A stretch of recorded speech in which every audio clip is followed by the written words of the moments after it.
안녕하세요. 2차 번역자입니다.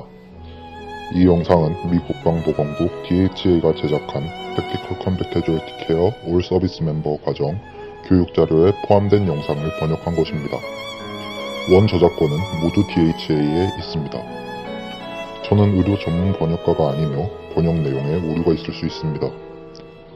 TCCC-ASM과정은 영상 내용 외에도 다양한 범위를 포함하고 있으며 이 영상을 시청하는 것만으로 TCCC-ASM과정 이수를 대신할 수 없습니다.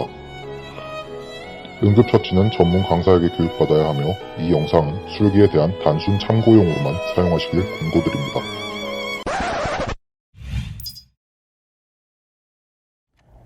Hello, my name is Charles, and I'm an active duty Army, 68 Whiskey, combat medic. I'm going to teach you how to properly perform wound packing with a hemostatic dressing. A hemostatic dressing can be found in your first aid kit. There are 3 approved hemostatic dressings: combat gauze, Celox gauze, and Kito gauze. Hemostatic dressings are all designed to help clot formation and stop bleeding. If you don't have a first aid kit, you can improvise the dressing using the cleanest cloth available. Wound packing should be used when a tourniquet is not indicated or possible, or when bleeding persists despite all other measures. You must first identify the wound and expose the injury by opening or cutting away the casualty's clothing. If possible, wipe away excess blood from the wound, but keep any clots that may have formed, since wiping away the clots may increase the bleeding. It is important to locate the source of the most active bleeding. Once you have identified the bleeding, hold pressure on the bleeding area while you open up the hemostatic dressing. Remove the hemostatic dressing from its sterile package and pack it tightly into the wound, directly over the site of the most active bleeding. Make a small ball with the gauze and feed the gauze into the wound under your finger, holding pressure against the bleeding until you have packed the entire cavity. You must fill and pack the whole wound cavity tightly while keeping firm pressure on the wound.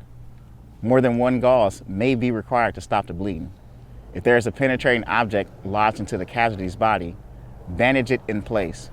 Do not remove the object, as this may lead to increased bleeding. After packing is complete, you must continue to apply firm manual pressure until the bleeding stops. Hold direct pressure for a minimum of 3 minutes. This is a critical step to allow time for clots to form. Be prepared to hold pressure for longer, if necessary, until bleeding is controlled. Continually reassess for bleeding control and apply more dressings if necessary. Make sure blood is not seeping through or around the gauze. When you are sure the bleeding has been controlled, apply a pressure bandage to secure the hemostatic dressing in the wound, if possible. As always, when you have finished your initial care of the casualty, document treatment on the DD 1380 Tactical Combat Casualty Care Card. Once other medical personnel arrive, inform them of your findings and treatment, and assist with evacuation as requested.